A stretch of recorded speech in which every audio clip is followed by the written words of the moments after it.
বিশ্বাস হচ্ছে না। Thank you Naim. আর সত্যি তুমি আমাকে অনেকটা ভালোবাসো তাই না? হ্যাঁ, অনেকটা ভালোবাসি। যাক, ভালো হয়েছে জেনে।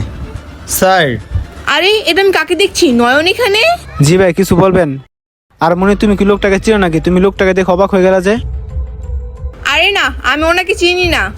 তুমি ওনাকে দেখে যে অবাক হয়েছে, আমি ভাবছি তোমাদের আগে থেকে পরিচয়। আরে তেমন কিছু না, উনি আমাদের এলাকার অনেকের বাসে অনেক কিছু ঠিক করে দিচ্ছে তো, তাই দেখে ভাবলাম ওনাকে দেখে চিনা চিনা লাগতেছে, তাছাড়া অন্য কোনো ব্যাপার না। আরে ভাই, আপনি এখন এই জায়গায় দাঁড়াচ্ছেন কেন? তাতে চোখটা ঠিক করেন। আপনি কি জানেন অনেক ফ্যামিলির বাচ্চারা এই চৌকিতে ওঠার জন্য অপেক্ষা করতেছে? জি স্যার, আমি এখন এটা ঠিক করে আসতেছি। আচ্ছা ঠিক আছে, তাতে যান। স্যার, আমি এটা ঠিক করতেছি, আপনি এটা এখনই চালু করতে পারেন।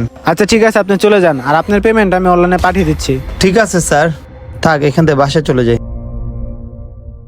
আচ্ছা মনি, চলো রেস্টুরেন্টের ভিতরে যাই। আচ্ছা নাইম, তাহলে তুমি যাও, আমি একটু ওনার সাথে কথা বলে আসি। কেন, কি সমস্যা? বেচারাটা অনেক কষ্ট